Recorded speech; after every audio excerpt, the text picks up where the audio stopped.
Boxing Voice. ThaBoxingvoice.com, live here with the legend, Roy Jones Jr. Roy, obviously, Sergey Kovalev, fighter of the year in many's eyes.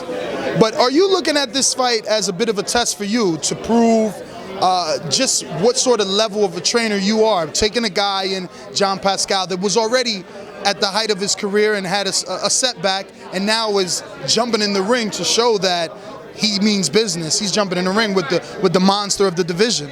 Nothing about me at all. It's all about him.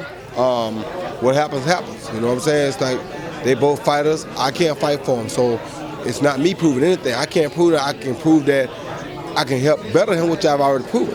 So I don't have nothing to prove. It's about him versus him. I'm out of that mix. Now, if I was fighting, it'd be different. I got something to prove. Training, I can't fight for him. So no matter how much I teach him, I can't fight for him. So I'm not proving nothing. He got to prove it. And he does it, and follow the plan does it, then it probably adds a little bit more credibility, but doesn't prove nothing. It's going to prove that he can do what he said he can do. Now, what were some of the things that you felt he was doing wrong? Because he's always been a very athletic fighter, but obviously when you bring in a trainer like Roy Jones, who was a master at athleticism, you want to kind of tweak things in that very same category. What was it that you felt needed tweaking in his in the category of athleticism for Jean Pascal? I just feel like he depended on his athleticism a little too much, and had to go back to depend on other things and learn how to get past just the athleticism and get to the real nitty-gritty, learn how to deal with it on a professional basis beyond the athleticism. Now, obviously, he's had a little stigma here and there throughout the years of being a six-round fighter, not being able, gassing out. Have you been working on stamina? Have you pushing him a couple of extra miles? How does one help a stamina issue? Stamina issue is a mental state. It's not about the extra mile, it's a mental state. You get in shape, everybody gets in good shape. You find marathon runners that can run 26 miles and they can't do 30 seconds in the ring. So it's not about how many miles you run. It's a mental state, and it's about preparing the proper muscles, the proper body parts to do the proper thing. Running extra miles has nothing to do with stamina.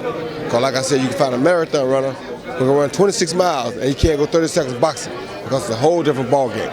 So now, when it comes to Pascal in this fight, do you think that his power is going underestimated? Because they have a common opponent in Bernard Hopkins, but Pascal was able to drop him 3 times while only getting credit for 2.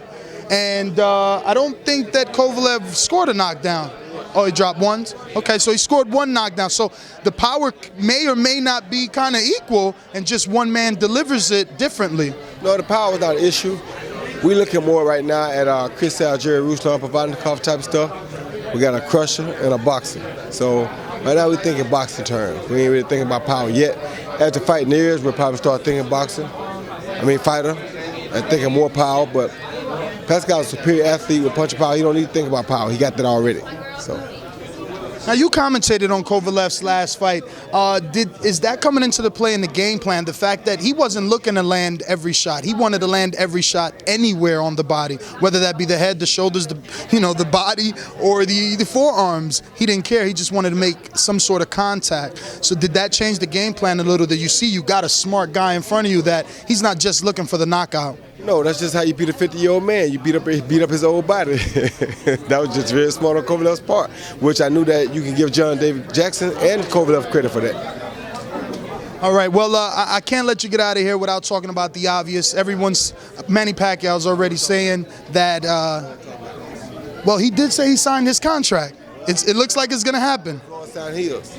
Not yet, but it was Floyd's contracts that he signed to the terms of Floyd's contract. All right, I understand that. His did not talk. No doubt. Signs his, we have nothing. But you want to talk about Cotto? So wait a minute. So are you saying that you don't believe it until it comes from Floyd's mouth because there's been too many rumors in the past? Until Floyd signs his contract, I don't want to hear nothing about it. Okay. So you do believe there is a contract? But until he signs it, I don't want to talk about it. All right, no problem. Fair enough. Thank you again, Roy. The Boxing Voice.